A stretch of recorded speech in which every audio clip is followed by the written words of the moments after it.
고대 헬라 철학 입문서에 이런 이야기가 나옵니다. 힘들게 일만 하는 손가락들이 함께 모여서 회의를 했습니다. 몸에 붙어있는 손가락은 어느 부위보다도 춥도록 일만 하지만 아무 일도 하지 않는 입은 자기가 일을 다 한 것처럼 떠들고 있으니 일만 하는 우리가 억울하다고 불만을 토로합니다. 그리고 저 입이 잘못 저지른 일로 인해서 싸움이 일어나면 정작 싸움을 일으킨 입은 아무것도 하지 못하고 우리 손만 나가서 피가 나도록 싸우게 되니 도저히 억울해서 못 살겠다. 그리고 입은 아무 욕도 먹지 않고 손만 잘못했다고 욕을 먹으니 억울하다라고 생각을 합니다. 그래서 이렇게 저렇게 손가락들이 어떻게 하면 좋을까? 어떻게 하면 저 입술이 일하게 할 수 있을까 궁리를 하다가 그러면 지금부터 입이 일할 때까지 우리 손가락들이 일을 하지 말자고 그렇게 결의를 했습니다. 그리고 난 후에 하루가 지나고 이틀이 지나가자 이제 손가락들이 힘이 점점 빠지고 늘어지게 되었습니다. 나중에 손가락들이 모여서 우리가 일도 안 하는데 왜 우리들이 이렇게 힘이 빠지는가를 함께 생각을 하게 되었습니다. 그렇게 이야기를 하다가 저 입으로 음식물이 들어가지 않으면 결국 우리들이 힘을 낼 수 없구나라고 하는 것을 깨닫게 되고 다시 일을 했다고 하는 이야기입니다.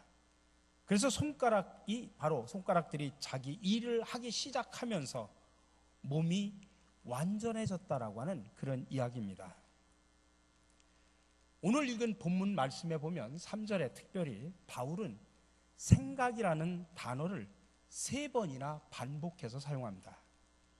근데 문제는 우리말 성경에 생각이라고 표현을 하고 있지만은 사실은 헬라어 원문을 보면은 이 말이 전혀 다른 말로 3가지 다른 말로 표현이 됩니다. 그러니까 우리 말 속에는 헬라어의 원어를 그대로 제대로 번역하기가 어려우니 그냥 생각이라고 동일하게 번역을 하고 있습니다. 제가 우리말 성경 3절하고 헬라어 성경 3절을 제가 동시에 보여드리도록 하겠습니다. 한번 비교를 해보시기 바랍니다. 제가 헬라어 읽지 않습니다.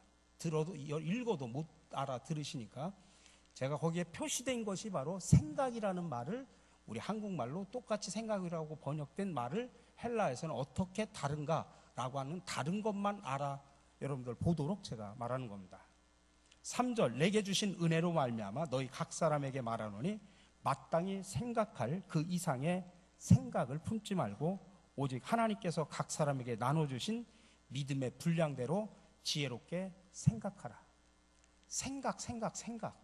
근데 헬라어는 그 생각이라는 말의 단어가 전부 다릅니다. 처음에는 휘페르 프로네인이라는 말을 쓰고 두 번째로는 프로네인이라는 말을 2번 반복해서 쓰고 마지막에 소 프로네인이라는 말로 다르게 사용을 하고 있습니다. 정말 운치 있게 다르게 표현을 하고 있습니다. 이 원문을 좀 알면 이게 얼마나 운치 있게 표현하고 있는가를 깨닫게 됩니다. 근데 오늘 어쨌든 본문 3절 말씀의 핵심은 뭐냐면 너 자신을 한번 생각해봐라. 다른 사람이 아니라 하나님 앞에서 너 자신을 한번 생각해봐라. 이렇게 우리가 원문에 가깝게 번역해서 이해할 수 있습니다. 우리들은 자기가 누구인지 잘 알지 못할 때가 참으로 많이 있습니다. 자기 혼자 생각해보면 세상에서 자기가 가장 잘났다고 착각을 합니다. 그러다가 자기보다 조금 더 잘난 사람이 나타나면 어떻게든 그 사람을 깎아내려서 내가 저 사람보다 낫다라고 하는 것을 증명하고 싶어서 안달복달합니다. 반면에 또 어떤 일을 할 때 마치 자기 혼자만 일을 다 하고 다른 사람들은 일을 하지 않는 것처럼 느껴질 때면 아까 말씀드렸던 이야기 속에 그 손가락들처럼 나 혼자 죽도록 일하고 다른 사람들은 열심히 일을 하지 않는다고 불평을 하게 됩니다.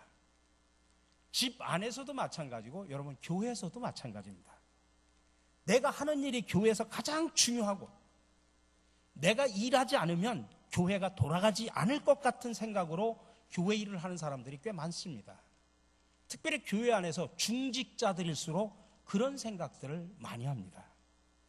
내가 이 일을 하지 않으면 교회는 잘 안 들어가. 그래가지고 여기저기 다 관여를 합니다.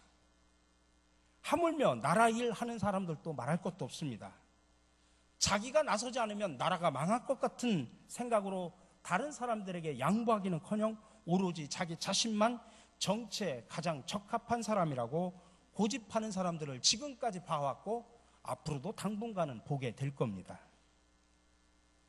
이렇게 자기가 일하지 않으면 나라가, 아니 교회가, 가정이, 직장이 잘 돌아가지 않을 것 같이 생각하는 그런 사람을 일컬어서 오늘 본문에서 휘페르 프로네인이라는 단어를 사용하고 있습니다. 생각이라고 번역한 그 말의 뜻이 이렇다는, 첫 번째 말의 이 뜻이 이렇다는 이야기입니다. 이 단어는 자기 자신을 너무 높인 나머지 거만한 상태를 일컫는 말입니다. 근데 여러분, 자기 자신을 너무 높게 평가하는 사람은 사실 자기 자신을 제대로 모르는 사람입니다. 왜냐하면 말 그대로 자기 자신을 너무나 과신한 나머지 자신을 있는 그대로 볼 수 없기 때문입니다. 자기 자신도 잘 모르면서 다른 사람을 어떻게 알고 그들의 입장을 어떻게 이해를 해 줄 수가 있겠습니까?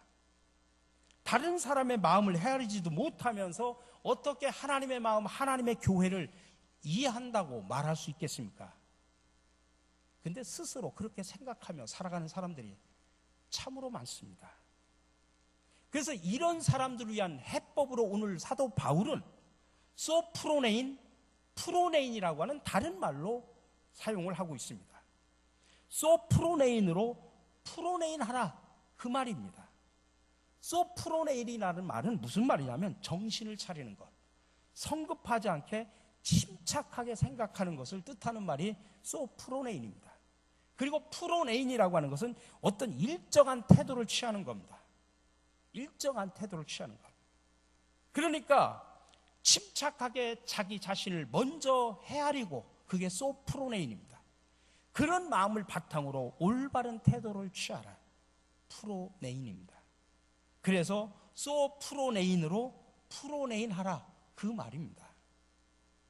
그런 뜻으로 바울은 오늘 하나님 앞에서 각자 믿음의 분량대로 지혜롭게 생각하라, 그렇게 말을 하는데, 여기서 믿음의 분량이라고 하는 이 말은 우리가 흔히 말할 때 뭐 어떤 믿음이 크냐 작냐 이런 말, 또는 굳건한 믿음이냐 얄팍한 믿음이냐 이런 것처럼 말을 하고 있지만, 여기서 말하는 분량이라고 하는 것은 그런 크기를 말하는 게 아닙니다. 이 분량이라는 단어를 오늘 헬라어 아까 본문에서는 메트론이라고 표현합니다. 메트론이라고 하는 것은 뭐냐면 무엇을 측량하는 저울을 말합니다. 수학에서 말할 때 우리가 미터라는 말을 쓰잖아요. 몇 미터라고 할 때 그 미터라는 말이 메트론이라는 말에서 나온 겁니다. 다시 말하면 기독교인으로서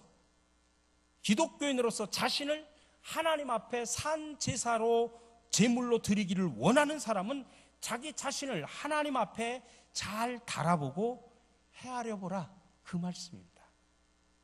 아니, 내 저울로, 인간적인 저울로 달아보지 말고 하나님의 저울로 먼저 자기 자신을 달아보라는 이야기입니다. 그래야 너무 자기 자신을 지나치게 과신하는 것을 벗어버리고 온당하고 침착하게 자기 자신을 잘 돌아보며 생각하는 신앙인, 바로 그런 신앙인을 바울은 지금 요구하는 것입니다. 여러분, 이 말에 대한 예화가 다니엘서 5장에 나옵니다. 벨사살 왕에 대한 이야기입니다. 하루는 왕이 큰 잔치를 벌였습니다. 이 잔치에 1000명의 사람들을 초대했으니 얼마나 큰 잔치였겠습니까? 근데 잔치에는 보통 술이 나오는 법이라 벨사살 왕은 그 많은 사람들 앞에서 자신의 권위와 능력을 뽐내기 위해서 자기 아버지 느부갓네살 왕이 예루살렘 성전에 쳐들어가서 탈취한 성전의 기물들, 그것들을 창고에다가 넣어놨는데 그 기물들을 다 꺼내오라고 합니다. 그래가지고 그 기물을 갖다가 손님들을 대접하는 술잔으로 사용을 하라고 하는 것입니다. 아니, 하나님 앞에 제사를 드릴 때만 쓰이는 성전의 기물을 벨사살 왕은 자신의 권세와 능력을 온 천하에 미치게 한다고 하는 것을 자랑하고 싶어서 바로 탈취해온 성전의 기물을 갖다가 술잔으로 삼아버린 것입니다. 근데 이 왕이 그렇게 수많은 사람들 앞에서 거만을 떨고 있는데 갑자기 사람의 손가락이 나타나가지고 벽에다가 글씨를 쓰는 겁니다. 왕은 지금 자기 눈앞에서 큰 손가락이 나타나서 벽에다가 글씨를 쓰는 걸 지금 똑똑히 지금 보고 있는 겁니다.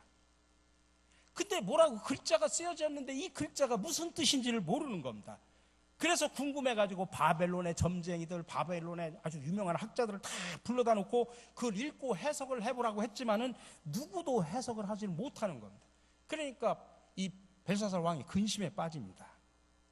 그래서 왕은 이 글자를 해석하는 사람에게 나라의 세 번째로 좋은 벼슬을 주겠다고 공고를 합니다.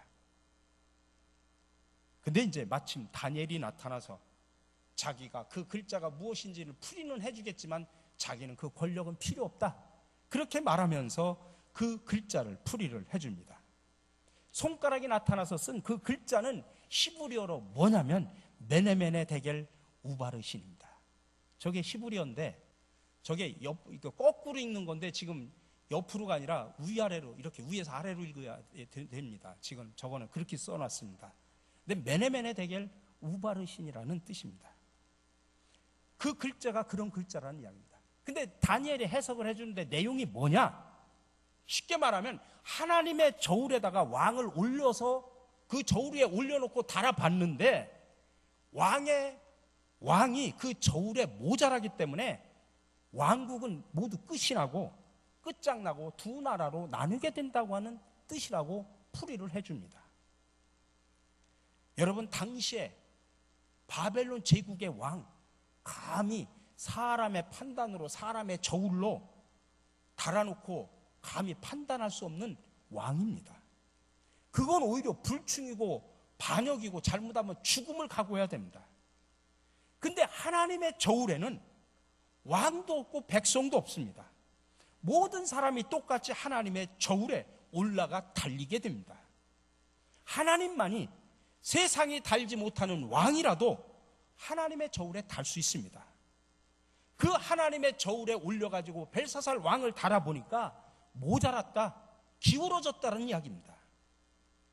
세상을 지배하는 왕을 누가 감히 저울에 달아가지고 왕이 옳다 그르다 또 높다 낮다 그렇게 함부로 판단하고 계산할 수 있겠습니까? 사람으로서는 아무도 왕을 헤아려 볼 수 없지만 하나님의 저울에는 왕이 아니라 그 어떤 사람도 그 저울에 달리지 않을 사람이 없다는 이야기입니다.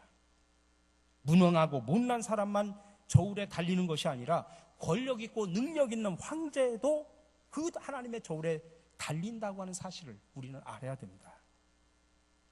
자기가 하나님만큼 높다는 생각에 성물을 마음대로 쓰는 그 벨사살 왕을 탓할 사람은 당시에 아무도 없었지만 누구에게나 적용되는 하나님의 저울에 왕을 달았더니 턱없이 모자랐다는 이야기입니다. 황제는 세상에서 자기보다 높은 사람이었고 자신이 최고라고 생각을 했지만은 하나님의 성물을 잔치에 사용함으로 하나님의 저울에 달아보니 떨어졌다는 이야기입니다. 그런 사람을 두고 오늘 바울은 휘페르 프로네인이라는 단어를 사용하고 있다 이 말씀입니다. 그래서 바울은 오늘 자신을 하나님의 저울에 달아보아 자신을 헤아리는 것이 분수에 맞고 지혜 있는 생각이라고 말하고 있는 것입니다. 우리말로 지혜 있는 이라고 번역하는 것에 앞서서 이 말씀드린 이 헬라어 소프로네인, 이 소프로네인을 지혜 있다라고 번역을 했지만은 본래 뜻은 침착하게 자기 자신을 낮추고 돌아보는 의미가 담겨져 있습니다. 하나님께서 주신 믿음의 저울에 자신을 달아볼 줄 아는 사람, 그래서 자기 자신을 낮추어 볼 줄 아는 사람, 무엇을 말하기 전에 무엇을 행동하기 전에 침착하게 자기 자신에 대해서 돌아볼 줄 아는 사람, 그런 사람을 주님은 원하고 계시다는 이야기입니다. 그런 의지가 있는 사람을 하나님은 귀하게 여기시고 그런 사람을 오히려 하나님은 높여주신다는 사실을 여러분들 믿으시기 바랍니다. 그래서 주님은 네가 크게 되고자 하면 먼저 낮아지라고 말씀하셨고, 바울은 다른 사람을 나보다 낫게 여기라고 그렇게 말을 했습니다. 근데 세상적인 가치관으로 보면 정반대죠. 누구든지 크고 자면 다른 사람을 짓밟고 제거하고 올라가야 성공한다고 하는 것이 요즘 세상의 철학입니다. 우리 기독교인들이 그렇게 살아서는 안 된다고 알고 있지만 우리조차도 세상적인 가치관, 세상적인 세계관에 물들어서 예수님이나 바울의 권면보다도 세상의 철학, 세상의 풍조에 따라 살아갈 때가 참으로 많이 있습니다. 그래서 사라지는 나, 드러나는 나라고 하는 말은 세상에 물들어서 높아지려고 하는 그런 개인주의, 성공주의를 없애고 그런 것들을 사라지게 하고 더불어 같이 살아가는 공동체의 삶을 드러내라고 하는 뜻입니다. 믿음의 사람이라고 하는 것은 자기 중심적으로 자기 주관이나 감정에 휩쓸려 가지고 쉽게 사는 그런 사람이 아닙니다. 물론 자기만의 뚜렷한 주관을 갖고 있어야 하겠지만은 사람을 너무 쉽게 자기 주관으로 다른 사람들을 판단해버리는 잘못을 우리는 많이 범하고 있습니다.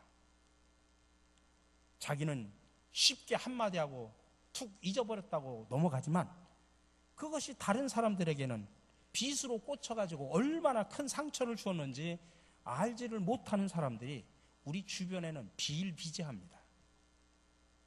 스스로를 낮춰 생각하지 못하고 스스로를 대단하다고 생각하고 살기 때문에 그렇습니다. 그래서 자기만 잘났다고 생각하는 개인주의적이고 이기적인 그런 생각 우리는 버려야 됩니다. 오늘 4절 5절에서 말합니다. 우리가 한 몸에 많은 지체를 가졌으나 모든 지체가 같은 기능을 가진 것이 아니니 이와 같이 우리 많은 사람이 그리스도 안에서 한 몸이 되어 서로 지체가 되었느니라. 우리가 일반적으로 그리스도의 몸이라는 단어를 쓸 때는 세 가지를 생각합니다. 첫 번째는 십자가에 달리신 예수님의 육체적인 몸입니다. 또 하나는 성찬식에서 우리가 떡과 포도주를 나누면서 주는 주님의 몸입니다. 세 번째로는 교회 공동체로서의 주님의 몸입니다. 교회는 주님의 몸을 상징하는 게 아니라 주님 그 자체를 이야기한다는 사실을 아셔야 됩니다. 모든 신체 부위와 내부를 다 가리키는 것입니다. 보이는 것과 보이지 않는 모든 신체를 이야기하는 것입니다. 우리가 그렇게 생각하면서 교회에서 사역을 해야지 아까 말한 이야기 속에 나오는 어떤 어리석은 손가락처럼 그런 것 때문에 나는 일을 하지 않겠다 하고 몸에서 떨어져 나가면 스스로 죽는다는 사실을 아셔야 됩니다. 그런데 안타깝게도 오늘날 교회는 신앙의 개인주의가 판을 칩니다. 그냥 교회 와서 나 혼자 하나님 앞에 예배를 잘 드리면 됐지. 뭐 성도들 간의 교제가 뭐 필요해. 그러니까 주일날 와서 딱 예배만 드리고 갑니다. 그런 사람들이 점점점 늘어갑니다. 하나님과 나와의 수직적인 관계만 강조합니다. 그럴 것 같으면 여러분 그냥 교회 오지 마시고 편안한 소파에서 앉으셔가지고 기독교 방송 틀어놓고 예배를 드리시는 게 훨씬 나을 수도 있습니다. 근데 여러분 교회는 그게 아닙니다. 공동체입니다. 우리가 공동체가 모여서 우리가 수직적으로 하나님과 바른 관계를 통해서 하나님께 예배를 드리고 동시에 이웃과 사랑과 친교와 나눔이 있어야 되는 겁니다. 나 홀로 예배만 드렸으면 된 거 아니냐? 그게 아닙니다. 또 함께 우리 성도들과 함께 사랑의 아름다운 교제를 나눌 수 있어야 되는 겁니다. 그래서 우리 교회가 모여서 드리는 예배도 있지만 흩어져서 가정교회 소그룹으로 모여서 함께 말씀도 나누지만 사랑도 나누고 함께 기쁨도 나누고 슬픔도 나누고 서로 중보기도 하면서 서로 세워주는 일을 하는 이유가 바로 그것 때문입니다. 여러분 세상에서는 개인주의적인 생활이 유리할지 모르지만은 그런 생활이 교회 생활로 이어지면 영적으로 자멸할 수밖에 없습니다. 오래전에 우리나라 초등학교 교사들이 이스라엘에 연수를 갔다고 합니다. 그래서 이제 어느 교실에 가가지고서 아이들이 공부하는 장면을 뒤에서 참관을 하고 있는데 이스라엘 선생님이 설명을 하다가 우리 선생님들이 오셨으니까 한국의 선생님들이 오셨으니까 앞에 오셔서 좀 우리 아이들한테 좋은 이야기를 좀 해달라고 부탁을 했다고 합니다. 한 선생님이 대표로 나가가지고 토끼와 거북이 이야기를 했다고 합니다. 우리가 잘 알고 있는 토끼와 거북이겠죠. 토끼와 거북이가 같이 경주를 합니다. 누가 이기나. 상식적으로 생각하면 당연한 거죠. 뭐 누가 이기는지 뻔하죠. 근데 출발을 했는데 중간에 토끼는 잠을 잤죠. 근데 거북이는 쉬지 않고 땀을 뻘뻘 흘리면서 열심히 마지막까지 올라가서 결국에는 거북이가 테이프를 끄는 거죠. 1등을 한 거죠. 그러면서 아이들한테 교훈을 줬습니다. 너희들도 거북이처럼 근면하고 성실하고 인내하면 너희들도 성공한다. 그런 교훈까지 잘 주었습니다.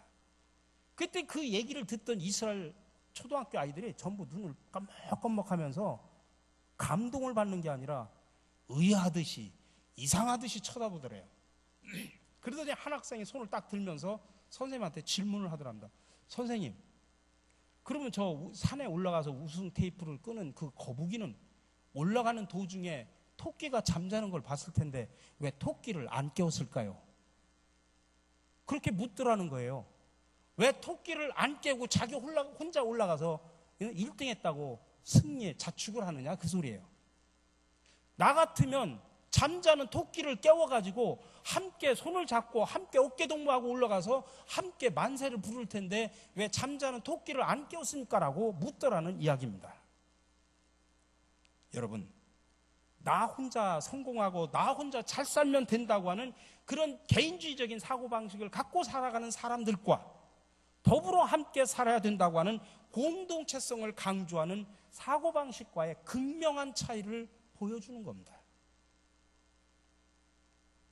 우리 성도 여러분, 교회 안에서 우리는 한 지체임을 여러분들 기억하시기 바랍니다. 우리는 주님의 몸된 교회의 한 공동체의 일원입니다. 그러므로 어떤 부분은 시원찮으니까 하나쯤 없어도 괜찮겠지, 그런 생각을 해서는 안 됩니다. 우리가 그리스도 안에서 함께 일하는 공동체의 일원이 되어야 됩니다. 그래서 아름다운 공동체를 만들어갈 수 있어야 됩니다. 우리 공동체 안에 연약한 사람이 있으면 세워줘야 됩니다. 우리 공동체에서 아파하는 사람이 있으면 서로 중보기도 하면서 그를 세워줘야 됩니다. 또 우리 공동체에서 즐거운 일이 있는 사람이 있으면 정말 진정으로 박수 쳐주고 우리가 기뻐해줘야 됩니다. 사촌이 땅을 사면 배 아픈 게 아니라 우리가 함께 축하해주는 겁니다. 또 힘들어하고 아파하는 사람들이 있으면 위로해주고 격려해주고 소망을 주고 기도해줘야 됩니다. 정죄하는 것이 아닙니다. 정죄는 여러분들의 몫이 아닙니다. 사람의 몫이 아닙니다. 근데 우리는 쉽게 정죄하지 않습니까? 그봐, 기도 생활 안 하니까 그러지, 신앙생활 잘 못하니까 그러지. 본인이 하나님이 되어서 판단을 합니다. 그건 하나님 앞에 맡기십시오. 어렵고 힘들면 안아주시고 위로해 주시고 기도해 주시고 먼저 세워주십시오. 우리가 할 일은 그 일뿐이에요. 그게 한 공동체, 몸된 교회 공동체로 살아가는 겁니다.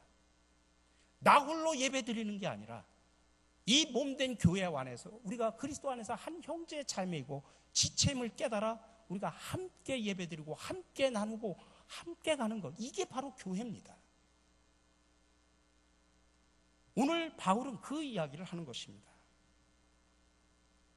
우리가 그리스도 안에서 몸된 교회의 한 형제 지체임을 우리가 깨달으면서 우리가 하나님께 영광을 돌리고 우리 그리스도의 몸된 교회를 아름다운 사랑의 풍성이 넘치는 교회 공동체로 만들어 가시는 저와 여러분들의 믿음과 삶이 되시기를 주님의 이름으로 간절히 축원합니다. 사랑의 주님, 오늘도 우리를 자신의 저울이 아닌 하나님의 저울로 달아 항상 점검하도록 지혜를 주시니 감사를 드립니다. 주님 또한 우리를 각자 떨어진 몸으로 짓지 아니하시고 함께 연합된 그리스도 안에서 공동체로 묶어주심을 감사드립니다. 이 거룩한 주님의 몸된 교회를 섬기는 하나의 지체로서 서로의 희노애락을 함께 나누게 하시고 나보다 남을 낮게 여기는 겸손한 자세를 갖게 하여 주시옵소서. 우리를 하나 되게 하시는 예수 그리스도의 이름으로 기도드립니다. 아멘.